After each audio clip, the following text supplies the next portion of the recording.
Dollar ऊपर से ऊपर जा रहा था और इस तरह की बातें होने लगी थी कि शायद ये 200 रुपए तक चला जाए, $1 कीमत 200 रुपए तक चली जाए। 176 को तो ये छू चुका था।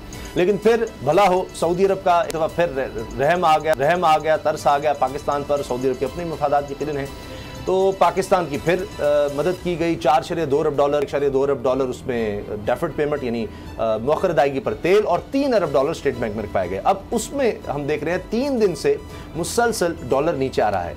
लेकिन सोचा यह जा रहा था कि अब चले डॉलर की कदर कम हो रही है, रुपया कुछ बेहतर हो रहा है, तो इससे महंगाई कुछ कंट्रोल होगी। लेकिन नहीं जनाब, वज़ीर ख़जाना, वज़ारत ख़जाना की तरफ से कहा जा रहा है कि महंगाई भी कुछ जल्दी कम नहीं होने वाली, 6 महीने का वक्त दिया जा रहा है। तो 6 महीने तक आपको झटके लगने हैं। अभी 1 नवंबर से पेट्रोल फिर महंगा होने की बात की जा रही है। अल्लाह करेगा आलमी मार्केट में कोई बहुत ज़्यादा नीचे चला जाए तो शायद रिलीफ मिल सके, लेकिन बिजली जो है वो तो झटका लगाने वाली है। हुकूमत ने दरख्वास्त कर दी नेपरा से ₹1.39 फी यूनिट बिजली की कीमत में इजाफा कर दिया जाए।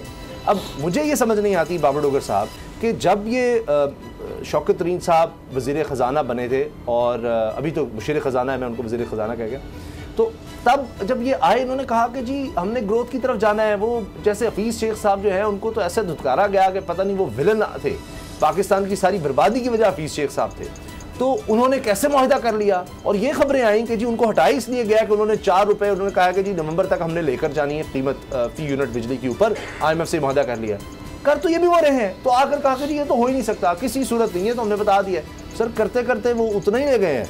हर 15 दिन के बाद, महीने बाद उन्होंने ₹2 रुपये बढ़ाकर बात तो वहीं पहुंच गई है। उसामा साहब जब शौकत तरीन आए थे तो जो उन्होंने बजट पेश किया, उसके बाद प्रेस कॉन्फ्रेंस में उन्होंने कहा कि जी कोई इजाफी टैक्स नहीं लगेगा। आपको याद है रिपीटेडली मुख्तलिफ प्रेस कॉन्फ्रेंस में उन्होंने कहा कि कोई टैक्स नहीं लगेगा, ये एक टैक्स फ्री बजट है। जब से बजट आया उस वक्त से लेके अब अभी तक आप देख लें 3-4 महीने गुजरे। इन 4 महीनों में चीज़ों की कीमतें कहाँ से कहाँ चली गई, बिजली की कीमतें कितनी बढ़ी, पेट्रोल की कीमतें कितनी बढ़ी, गैस की कीमतें कितनी बढ़ी, मगर डॉलर कितना ऊपर चला गया। एक तो ये कहते हैं टैक्स नहीं लगेगा, ऊपर से ये टैरिफ पे टैरिफ बढ़ाई जा रही हैं, लोगों की ज़िंदगी जो है जीरन किए जा रही हैं।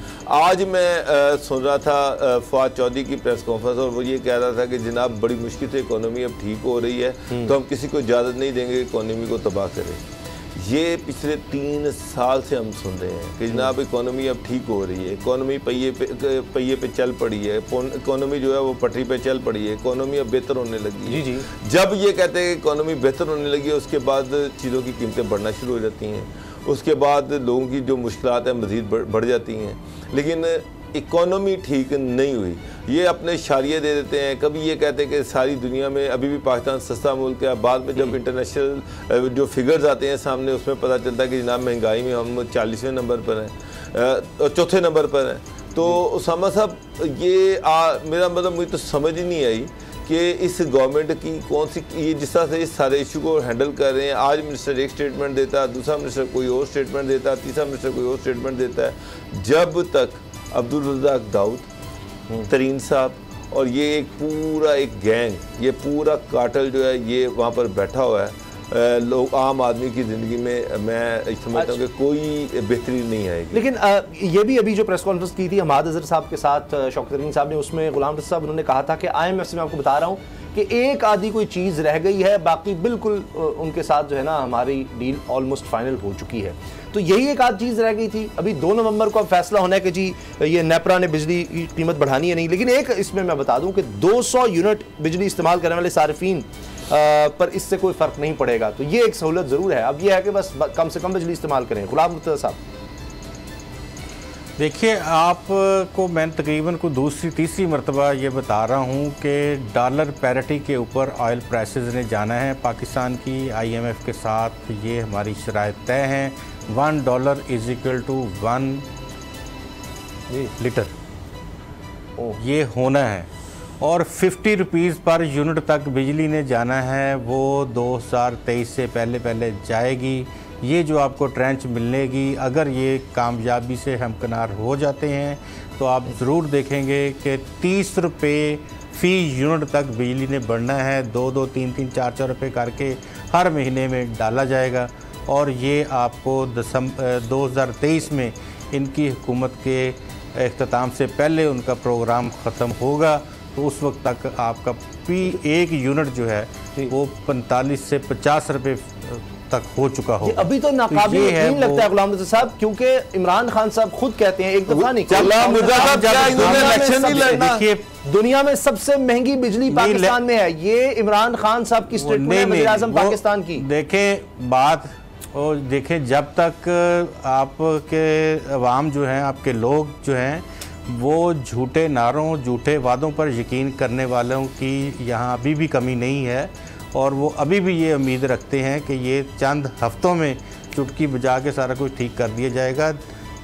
कोई करप्ट बंदा हो, मैं किसी पॉलिटिशियंस की बात नहीं कर रहा हूँ, किसी की बात नहीं कर रहा हूँ, करप्ट हो लेकिन इंटेलिजेंटली मुल्क को, अदारों को चलाने वाला हो, तो वो तमाम के तमाम लॉसेस को भी दूर कर देता है और प्रोडक्टिविटी बढ़ा देता है।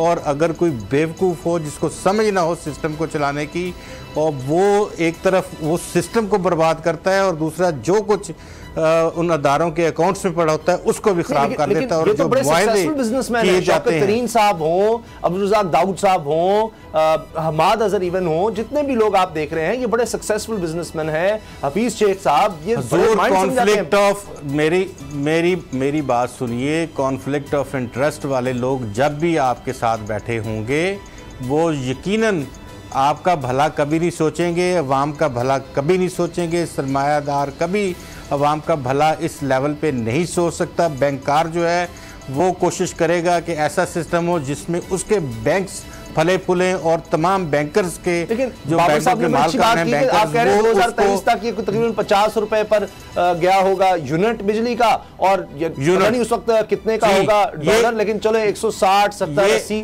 तो उतना पेट्रोल भी अगर हुआ तो सर इलेक्शन में नहीं जाना इन्होंने। ये एक्सपेक्टेशंस नहीं है, मेरी सुनने बात, ये इन्फॉर्मेशन है कि वहां पर चीजें कैसे सस्ती हो। लेकिन बाबर साहब ने अच्छी बात की, गुलाम साहब मुझे क्लोजिंग करनी है, इलेक्शन में नहीं जाना क्या सर? मैं इलेक्शन में तो वो जाने के लिए अभी भी तैयार नहीं है, ना वो 2 साल बाद तैयार होंगे।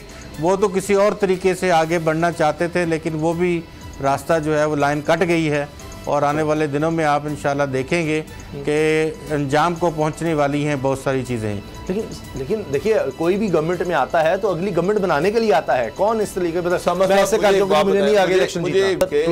ये तो सारे टेक्निकल लोग जो हैं वो सारे ये गवर्नमेंट चला रहे हैं, इलेक्टेड बंदे तो है ही नहीं। अच्छा, इलेक्टेड बंदों को डिसीजन मेकिंग में शामिल करना चाहिए। सब्सक्राइब करें और बेल दबाएं ताकि कोई खबर रह न जाए।